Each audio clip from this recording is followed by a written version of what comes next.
नमस्ते दोस्तों, इस तीसरे पार्ट में आपका एक बार फिर से स्वागत है। एक जो सज़ा हमने जो कोड़े मारे जाते हैं, जो एक कबीलाई ज़माने में सज़ा दी जाती थी, वो आज भी बहुत सारे जो इस्लामिक देश हैं उनमें दी जाती है।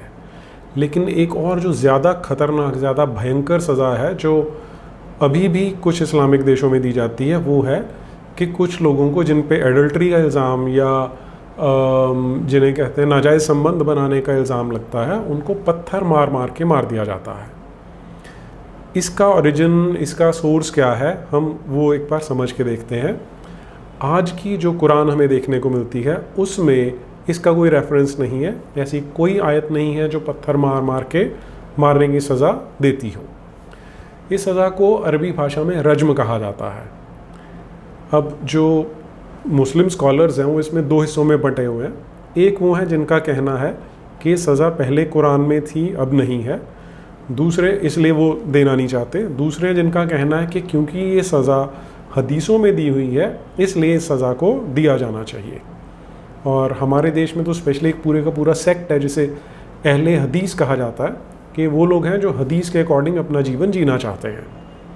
तो हदीस को भी लगभग उतना ही ऑथेंटिक माना जाता है जितना कुरान को माना जाता है। अब ये कैसे है या क्यों ये गलत फहमी कहें या इसको एक विवाद कहें, वो आप अपने आप सोच के देखिएगा। मैं आपके सामने सिर्फ इस्लामिक डॉक्यूमेंट्स रखने वाला हूँ। पहला ये मैं रेफरेंस ले रहा हूँ, एक इस्लाम की साइट है sunna.com और ऑथेंटिक साइट मानी जाती है ये। इस पर एक हदीस का रेफरेंस आता है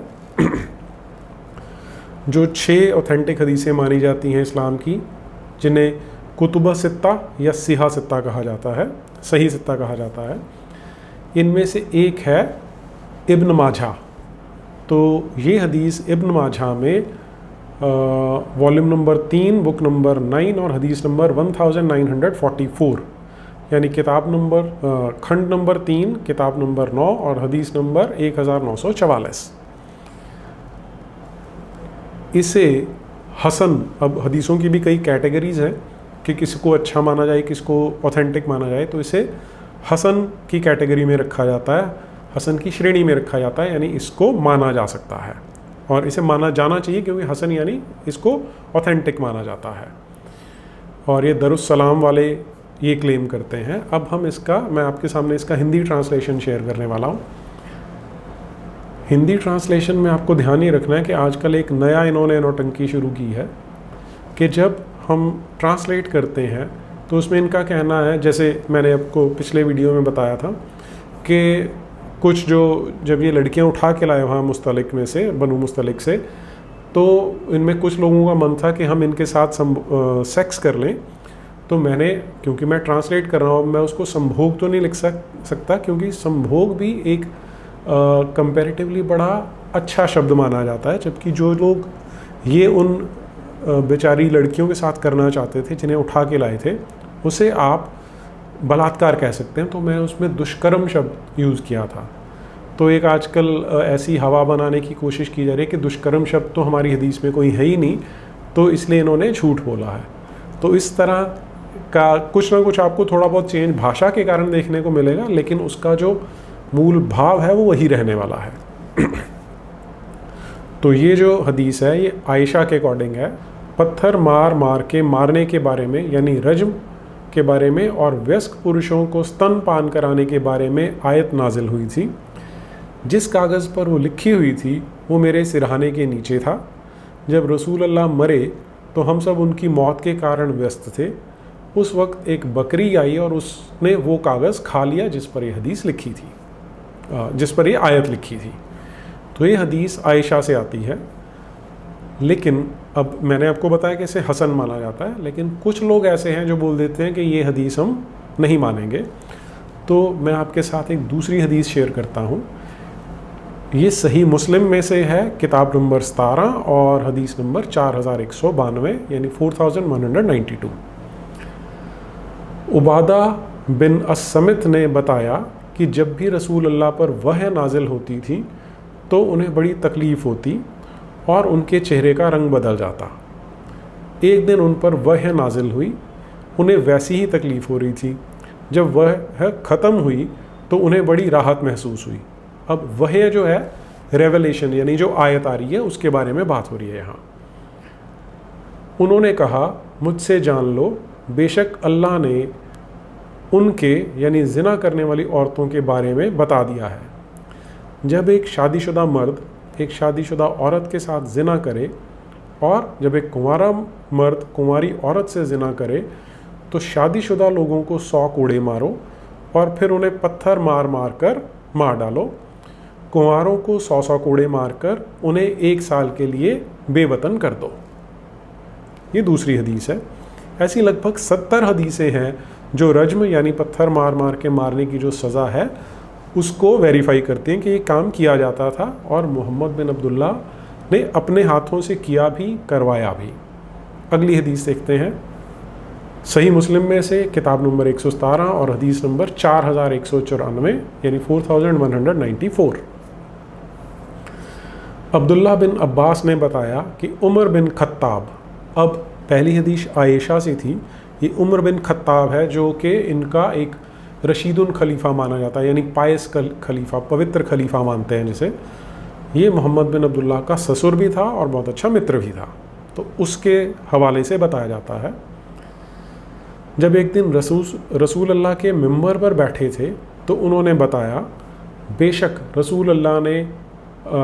बेशक अल्लाह ने मोहम्मद को सच नाजिल करके भेजा था। अल्लाह ने उन पर किताब नाजिल की और उस किताब में पत्थरों से मारने वाली सज़ा का हुक्म भी था। हम उसे बोलते भी थे, हमने उसे याद कर लिया था और उसे बखूबी समझते भी थे। जिना करने वाले शादीशुदा मर्दों और औरतों को रसूल अल्लाह पत्थर मार मार कर मार डालने का हुक्म देते थे।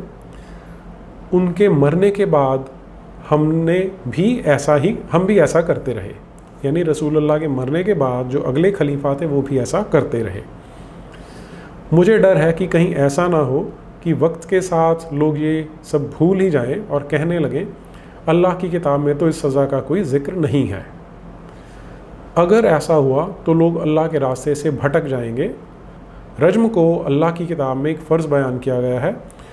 जो भी शादीशुदा मर्द और औरत ज़िना करते हैं उनका जुर्म सबूतों से या औलाद से या के जन्म से या कबूलनामे से साबित हो जाए, उन्हें पत्थर मार मार कर मार डालना चाहिए।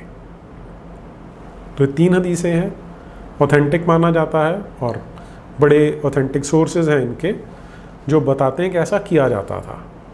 अब वाकई किए जाने वाली हदीसें देख लेते हैं। सही बुखारी खंड 9 किताब नंबर 89 और हदीस नंबर 303 यानी वॉल्यूम 9 बुक नंबर 89 एंड हदीस नंबर 303। अबू हुरैरा और ज़ैद बिन खालिद अल जहानी ने बताया, एक बद्दू आया। बद्दू यानी जो बद्दू कबीले थे वहाँ पर उनको बद्दू या बिदून कहा जाता है। एक बद्दू आया और उसने कहा, ए अल्लाह के रसूल, हमारा फ़ैसला अल्लाह के कानून के मुताबिक करो।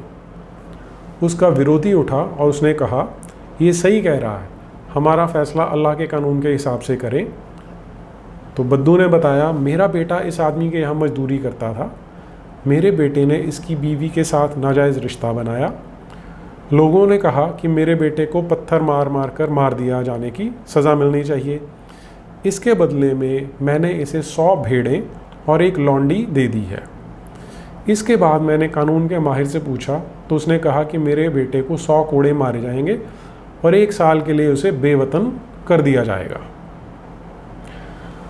इस पर पैगंबर क्या बोलते हैं? पैगंबर ने कहा, बेशक मैं अल्लाह के कानून के मुताबिक ही तुम्हारा फ़ैसला करूँगा। भेड़ें और लौंडी तुम्हें वापस कर दी जाएंगी। तुम्हारे बेटे को 100 कोड़े पड़ेंगे और 1 साल के लिए उसे बेवतन किया जाएगा। इसके बाद उन्होंने कहा, ए उनैस, इस आदमी की बीवी का पता लगाओ और उसे पत्थर मार मार कर मार दो। उनैस गया और उस महिला को पत्थर मार मार कर मार दिया। तो थ्योरी भी है और प्रैक्टिकल भी है, ये काम किया जाता था, इसलिए इसे आज भी एक्सेप्ट किया जाता है। एक और हदीस है इसी में, सही बुखारी खंड नंबर 8 किताब नंबर 82 और हदीस नंबर 809। इब्न उमर ने का बयान, रसूल अल्लाह के सामने एक यहूदी मर्द और औरत को लाया गया। उन पर नाजायज़ रिश्ता रखने का इल्ज़ाम था। पैगंबर ने उनसे पूछा कि उनकी किताब तोरा में इसके लिए क्या सज़ा है। तो उन्होंने कहा, हमारे रब्बियों ने, जो यहूदी हैं उनके जो मज़हब के गुरु हैं, जो लीडर हैं, उनको रब्बाई कहा जाता है या रब्बी कहा जाता है। हमारे रब्बियों ने एक नया तरीक़ा निकाला है, ऐसे जुर्म करने वाले को मुंह काला करके घुमाया जाता है। ये सुनने पर वहाँ खड़े अब्दुल्ला बिन सलाम ने कहा, ए रसूल अल्लाह, इनसे इनकी तोरा मंगवाओ। तोरा मंगवाई गई तो एक यहूदी ने रज्म वाली आयत को हाथ से छिपा लिया और उससे पहले की और उसके बाद की आयतें पढ़ दी। तब इब्न सलाम ने उस यहूदी से कहा, अपना हाथ उठाओ। रज्म की आयत उसके हाथ के नीचे छिपी थी। रसूल अल्लाह ने हुक्म दिया कि दोनों अपराधियों को पत्थर मार मार कर मार दिया जाए। इस पर उन दोनों को पत्थरों से मार दिया गया। इब्न उम्र ने बताया कि दोनों को बलात में मारा गया था। यहूदी मर्द उस महिला को बचाने के लिए उस पर झुक गया था। तो इसका अर्थ ये हुआ कि यहूदी तो इस दकियानूसी सज़ा से बचना चाहते थे, जो एक वहशी समय की एक सज़ा रही होगी। तो उन्होंने इसके लिए नया हल निकाल लिया कि हम उनको मुंह काला करके गधे पर बिठा के घुमा देते हैं। इस तरह का काम करते थे वो। लेकिन ये जो मोहम्मद बिन अब्दुल्ला है, जिसे रहमतुल आलमीन कहा जाता है, इन्होंने उस सज़ा को एक बार फिर से जीवित किया और अपने सामने इन मर्द और इस औरत को पत्थर मार मार के मरवाया। अगली आयत सही मुस्लिम किताब नंबर 17 और हदीस नंबर 4196 यानी 4196। अबू हुरैरा ने बताया कि एक दिन जब रसूल अल्लाह मस्जिद में थे तो एक मुसलमान उनके पास आया। उसने रसूल अल्लाह से कहा, मैंने ज़िना किया है। रसूल अल्लाह ने मुंह फेर लिया। वो घूम कर फिर रसूल अल्लाह के सामने हुआ और फिर से बोला कि ए रसूल, मैंने ज़िना किया है। रसूल अल्लाह ने फिर से मुंह फेर लिया। ये 4 बार हुआ, जिससे कि उसने अपना जुर्म 4 बार कबूल कर लिया। तब रसूल अल्लाह ने उसे कहा, क्या तुम पागल हो? उसने कहा नहीं। तो रसूल ने पूछा, क्या तुम शादीशुदा हो? उसने कहा हाँ। इसके बाद रसूल अल्लाह ने हुक्म दिया, इसे ले जाओ और पत्थर मारो।